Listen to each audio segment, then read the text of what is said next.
तर जय शिवराय मित्रांनो. मित्रांनो, गेल्या 4-5 दिवसापासून न्यूज चॅनलवरती आणि यूट्यूब चॅनल्सवरती एक बातमी पसरते, तरच मिळणार पी-एम किसानचा येणारा हप्ता. या गोष्टीमुळेच शेतकऱ्यांच्या मनात एक संभ्रमाचं वातावरण निर्माण झालेलं आहे. काय केल्यानं पुढचा हप्ता येणार आहे आणि काय न केल्यामुळे हप्ता रोखला जाणार आहे.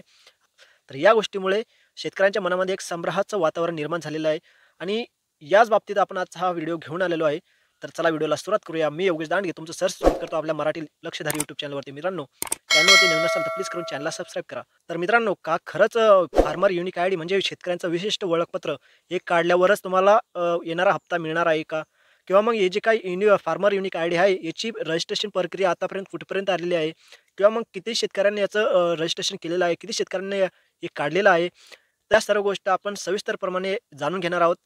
तर मित्रांनो, केंद्र शासनाने शेतकऱ्यांसाठी 7 अशा वेगवेगळ्या योजना इथं राबविण्यात आलेल्या होत्या आणि त्यामध्येच विशिष्ट योजना म्हणजे ॲग्रिस्टॅक. या ॲग्रिस्टॅक योजनेचा सुद्धा त्यामध्ये समावेश आहे. 2800 कोटी रुपयाचा निधी असलेली योजना म्हणजे अर्थातच ॲग्रिस्टॅक. आता ह्या ॲग्रिस्टॅक योजनेसाठी 23 राज्यांनी इथं सहभागी झालेले होते. आता त्यामध्येच आपलं महाराष्ट्र राज्यसुद्धा होते. आणि मित्रांनो, आपल्या राज्यामध्ये बीड जिल्ह्यामध्ये ही ॲग्रिस्टॅक योजना अगोदरपासूनच राबविण्यात आलेली होती. आता त्यामध्ये आपले जे काही उर्वरित जिल्हे आहेत त्यांचा सुद्धा इथं समावेश झालेला आहे आणि त्या सर्व जिल्ह्यांमध्ये ॲग्रिस्टॅक योजना इथं राबविण्यात येत आहे.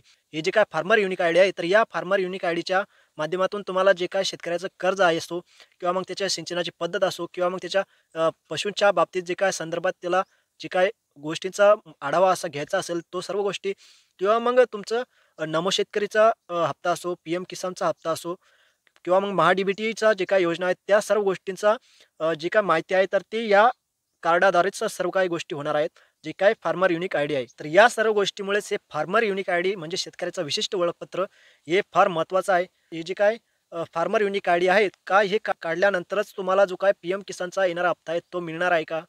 तर याच गोष्टीमुळे शेतकऱ्यांच्या मनात एक संभ्रमाचं वातावरण निर्माण करून देण्यात येत आहे. तर मित्रांनो, आपण जर का एकंदरीत बघितलं की पी-एम किसानसाठी जे काय शेतकरी खातेधारक आहेत, तर ते 1,19,00,000 पेक्षा सुद्धा जास्त आहेत आणि त्यामध्ये जे काही शेतकरी आहेत की ज्यांचे अपात्र झालेले आहेत, ज्यांची के-वाय-सी पूर्ण झालेली नाही किंवा मग कोणतं डॉक्युमेंट व्हेरिफिकेशन झालेलं नाही, कोणतं फिजिकल व्हेरिफिकेशन झालेलं नाही, असे सुद्धा शेतकऱ्यांचा संख्या जास्त आहे. जे काय हप्ता उचलणारे शेतकरी आहेत, तर हे सुद्धा यामध्ये भरपूर आहेत आणि हे जे काय फार्मर युनिक आयडी आहे, तर हे काढणे सुद्धा गरजेचं आहे.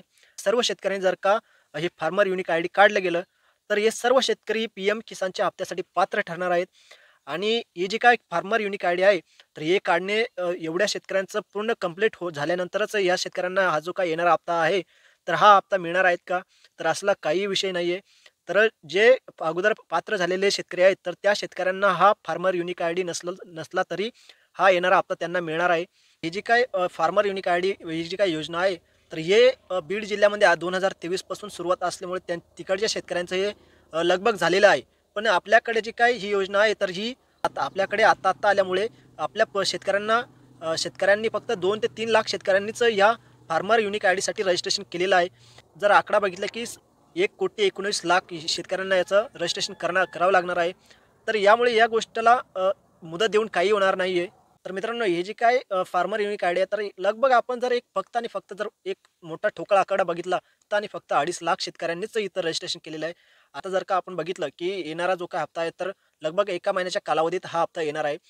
लगभग फेब्रुवारी महिन्यामध्ये हा हप्ता पडणार आहे आणि या 1 महिन्याच्या आत जास्तीत जास्त 10 ते 15 लाख शेतकरी इथं रजिस्ट्रेशन करू शकतात.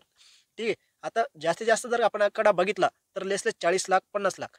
पण इथं बाकी शेतकऱ्यांचं काय मग? जे काय उर्वरित शेतकरी आहेत, जे की 1,19,00,000 शेतकरी आहेत, एवढ्या शेतकऱ्यांचं रजिस्ट्रेशन होणं शक्य नाहीये. उर्वरित शेतकरी असणार आहे, तर त्या शेतकऱ्यांचं काय होणार आहे? तर मित्रांनो, हे जे काय फार्मर युनिक आयडी आहे, तर हे वेळेनुसार हे गरजेचं ठरणार आहे. पण आता सध्या एवढं गरजेचं नाहीये, की तुम्हाला येणारा हप्ता मिळणार नाही. तर आपण जर का एकंदरीत बघितलं, की जे शेतकऱ्यांना एकही हप्ता आतापर्यंत मिळालेला नाहीये किंवा मग त्यांच्या काहीतरी त्रुटीमुळे ते हप्ते त्यांना मिळत नाही आणि जर त्यांनी हा फार्मर युनिक आयडी हा काढला गेला, त्यांचं रजिस्ट्रेशन कंप्लीट झालं आणि हा फार्मर युनिक आयडी त्यांना मिळाला, तर ते शेतकरी इथं पात्र ठरणार आहेत आणि त्यांना पी-एम किसानचे हप्ते मिळणे सुरुवात होणार आहे. त्यामुळे हे काळाची गरज आहे. ही फार्मर युनिक आयडी आपल्याला वेळानुसार बनवून घ्यावं लागणार आहे. कारण येणाऱ्या काळामध्ये सर्व काही डिजिटल होणार आहे. ठीक आहे. त्यामुळे याची काळाची गरज आहे याला. तर मित्रांनो, हे जे काही फार्मर युनिक आयडी आहे, शेतकऱ्यांचं विशिष्ट ओळखपत्र आहे. तर यासाठी ऑनलाईनसुद्धा अर्ज तुम्हाला करता येतो आणि 15 डिसेंबरपासून मागच्या वर्षी म्हणजे आता नवीन वर्ष चालू झालेलं आहे आणि 15 डिसेंबरपासून शेतकऱ्यांसाठी अ, जिल्हा अधिकाऱ्याच्या अध्यक्षतेखाली तहसीलदार आणि कृषी सहाय्यक अधिकारी यांच्या माध्यमातून ऑफलाईन पद्धतीने सुद्धा इथं रजिस्ट्रेशन चालू केलेलं आहे. आणि या प्रकारे फार्मर युनिक आयडीसाठी शेतकऱ्यांचं जे काही ऑफलाईन पद्धतीने सुद्धा इथं रजिस्ट्रेशन करून घेण्यात येत आहे.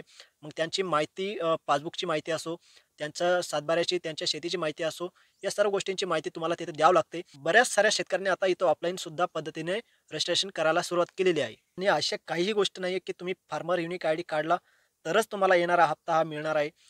हे फक्त एक तुमच्या मनामध्ये भीती निर्माण करण्याचा प्रकार चालू आहे. ठीक आहे. पण असं असं सुद्धा गोष्ट नाही की तुम्ही फार्मर युनिक आयडी काढलाच नाही पाहिजे. तर ही वेळेची गरज आहे. तुम्हाला काढावाच लागणार आहे. आणि येणारे जे काय भविष्यामध्ये योजना असणार आहे, तर या कार्डाच्या आधारेच तुम्हाला त्या योजनांचा फायदा देण्यात येणार आहे. आणि ही भीती तुम्ही काढून टाका, की येणारा जो काय हप्ता आहे, तर तो या कार्डाच्या आधारावरच मिळणार आहे, अशी काही गोष्ट नाही. आणि जे शेतकरी अगोदर पात्र होते, ज्या शेतकऱ्यांना अगोदरपासून हप्ते मिळत आलेले आहे, त्या शेतकऱ्यांना हा येणारा हप्ता हा मिळणारच आहे. आणि जे शेतकरी अपात्र आहे, ज्या शेतकऱ्यांना हप्ते मिळालेले नाहीये, त्यांनी सुद्धा प्रयत्न करा, की फार्मर युनिक आयडी त्यांनी लवकरात लवकर काढून घेण्याचा प्रयत्न करा. कारण बहुतेक तुम्हाला जर का तुम्ही हा फार्मर युनिक आयडी काढला, तर तुम्हाला लवकरात लवकर पीएम किसानचे हप्ते मिळायला सुरुवात होईल आणि पीएम किसानचे हप्ते आणि नमो शेतकरीचे हप्ते सुद्धा तुम्हाला त्या मार्गाने सुद्धा चालू होणार आहे. आणि मित्रांनो, तुम्हाला जर का याच्यासाठी अप्लाय करायचं असेल, तर मी माझ्या डिस्क्रिप्शन बॉक्समध्ये याची लिंक देऊन देतो. ठीक आहे. याची सर्व माहिती मी तुम्हाला माझ्या डिस्क्रिप्शन बॉक्समध्ये टाकून देत आहे. तुम्ही वाचून घ्या आणि तिथं लिंक टाकून देतो. तुम्हाला रजिस्ट्रेशन करायचं असेल, तुमच्या मोबाईलवरून सुद्धा रजिस्ट्रेशन केलं जातं. जर तुम्हाला वाचता येत नसेल, तर तुमच्या मुलांना सांगा, ते तुम्हाला करून देतील. ठीक आहे. तर मी त्याची लिंक तुम्हाला माझ्या डिस्क्रिप्शन बॉक्समध्ये टाकून देतो. सर्व माहिती तुम्हाला तिथं मिळून जाईल. ठीक आहे. तर चला भेटूया पुढच्या व्हिडिओमध्ये मित्रांनो. धन्यवाद. व्हिडिओ आवडला असेल तर प्लीज लाईक करा, शेअर करा, सबस्क्राईब करा. धन्यवाद.